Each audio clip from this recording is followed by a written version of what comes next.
যারা আমার এত বড় ক্ষতি করলো তাদেরকে জাতির সামনে ন্যাংটা করে দাও। আপনারা দোয়া শোনেননি? আপনারা এ দোয়া করেননি উনি? আজকে দেখেন, ঠিক সেই ট্রাইব্যুনালে সাঈদীর রায় হয়েছিল, ওই একই ট্রাইব্যুনালে শেখ হাসিনার ফাঁসির রায় হয়েছে।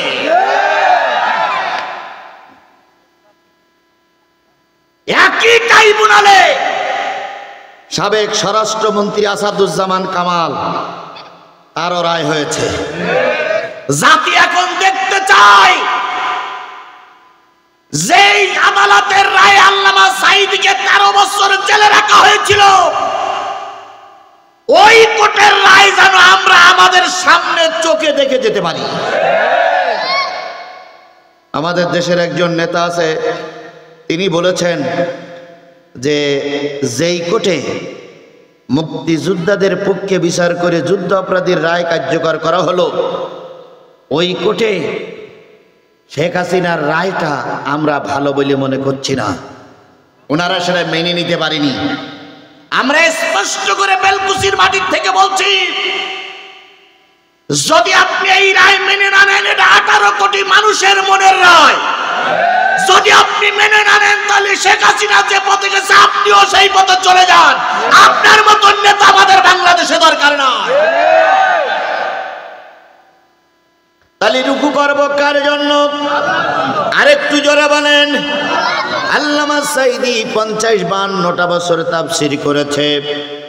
তার কোনো আমল যদি আল্লাহর দরবারে কবুল না হয়, আমার বিশ্বাস একটা আমল তার কবুল হয়ে সেই আমলে সে জান্নাতে যাবে।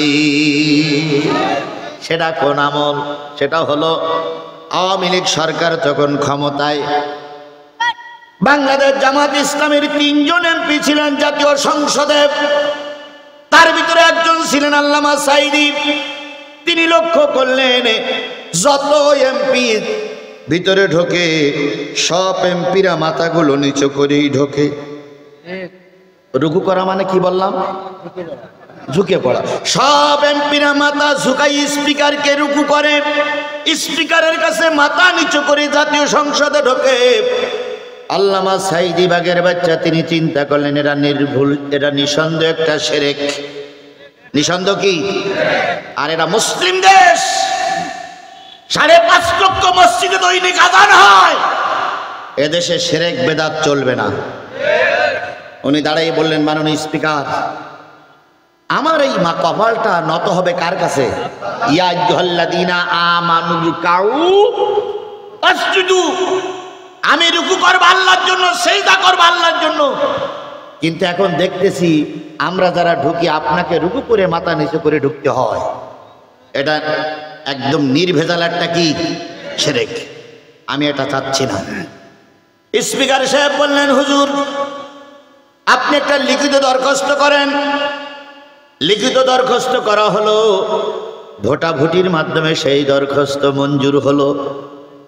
স্পিকার বললেন, গেটটা সংস্কার করো, কোনো মানুষ ঢোকার সময় মাথা নিচু করে ঢুকবে না, মাথা উঁচু করে ঢুকবে।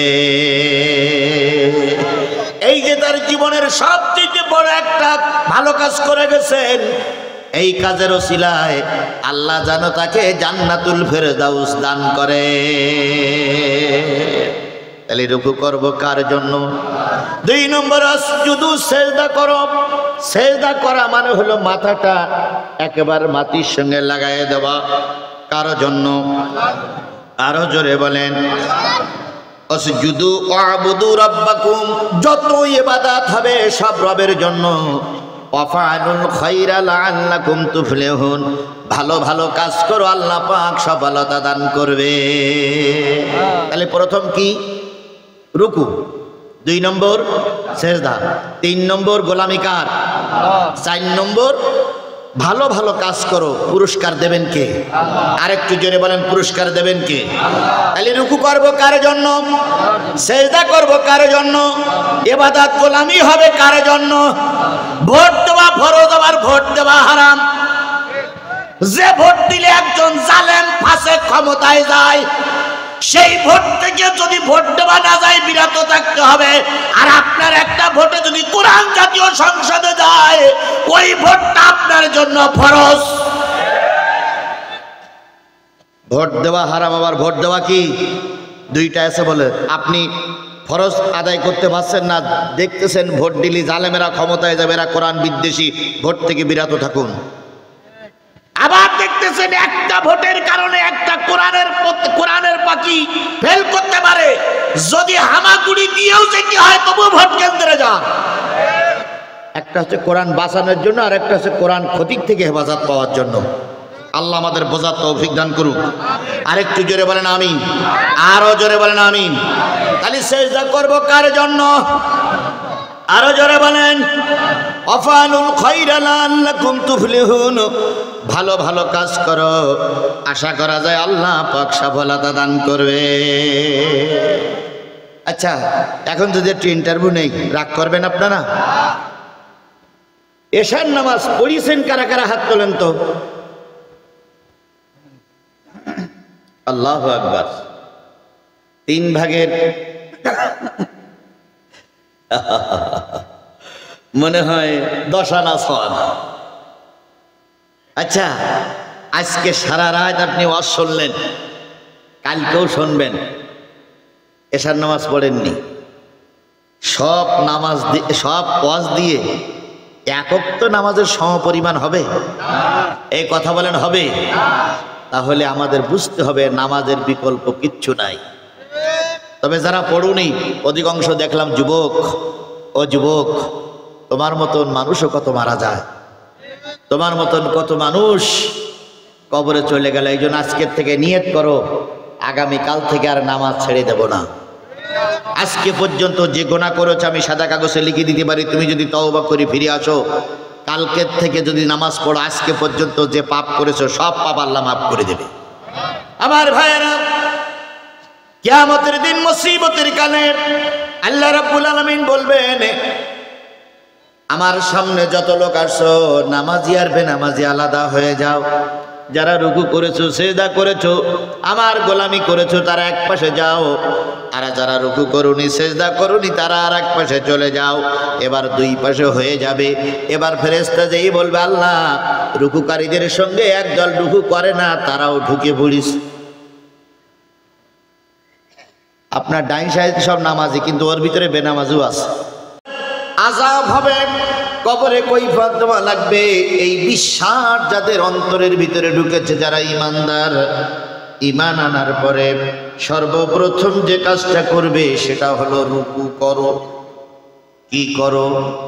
সবাই মিলে বলেন কি করো? আরেকটু জোরে বলেন কি করো? রুকু করা মানে কি? না, রুকু করা মানে হলো ঝুঁকে যাওয়া, নত হওয়া, নিচু হওয়া।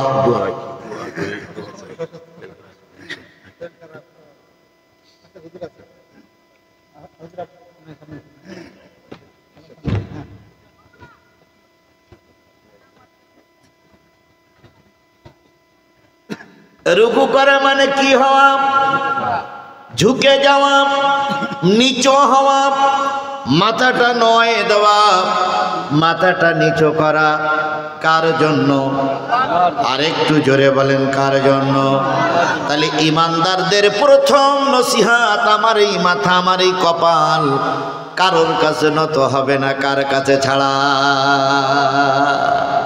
আমি ঈমান এনেছি, আমি মজবুত ঈমানদার, আমার মাথা, আমার কপাল কারোর কাছে নত হবে।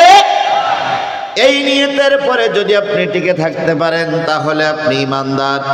বলুন তো, আমাদের দেশে আমরা যারা ঈমানদারের দাবি করি, আমাদের মাথা কি অন্য কারোর কাছে নত হয়? কথা বলবেন বাঘের বাচ্চার মতো। অন্য কারোর কাছে নত হয়? হয় না? কেউ বলে হয়, কেউ বলে না। তাই কইন্ডে ধরি মহাজালা। কারো দরবারে, কারোর পীরের দরবারে মাথা নত হয়, কারণ নেতার কাছে মাথা নত হয়, কারোর বাজারে দিয়ে মাথা নত করে দাঁড়াই থাকতে হয়। অথচ আমার মাথা আল্লাহর কাছে ছাড়া কারোর কাছে নত হবে না। বক্তব্যটা কার?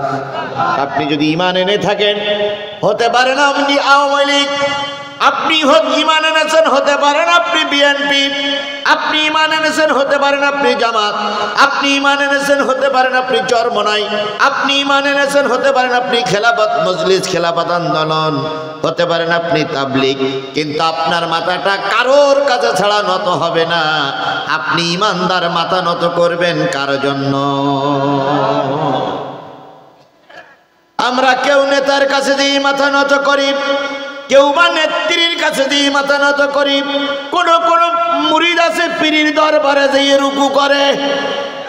তাহলে মাথা নত আল্লাহর কাছে ছাড়া আর কারোর কাছে হবে? আরো জোরে বলেন। আজকে রজের প্রথম শিক্ষা, যতদিন বেঁচে আছি ততদিন পর্যন্ত আমার মাথাটা নত হবে কার জন্য? বাংলাদেশের দুইজন ব্যক্তির নাম খুব জোরালো উচ্চারণ হয়। একজন ব্যক্তি হলেন আল্লামা দেলোয়ার হোসেন সাঈদী, আর একজন ব্যক্তি হলো শহীদ প্রেসিডেন্ট জিয়াউর রহমান।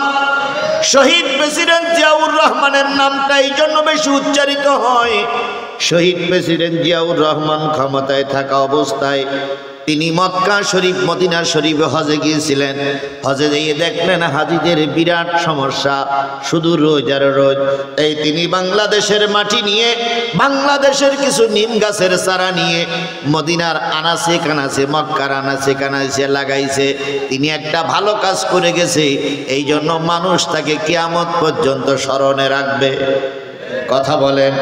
আর একজন ব্যক্তি আল্লামা সাঈদী, দেলোয়ার হোসেন সাঈদী। দেলোয়ার হোসেন সাঈদীর ওয়াজগুলোর ভিতরে আলাদা একটা মুজিজা ছিল, যা অন্য কোন বক্তার না। যত বড় বক্তা হোক, সাঈদী সাঈদী, সাঈদীর কোনো বিকল্প আছে? এই কথা বলেন, সাঈদীর কোনো বিকল্প আছে? সাঈদীর প্রতিটা দোয়া কবুল হয়েছে না হয়নি? সাঈদী বলেছিলেন, আল্লাহ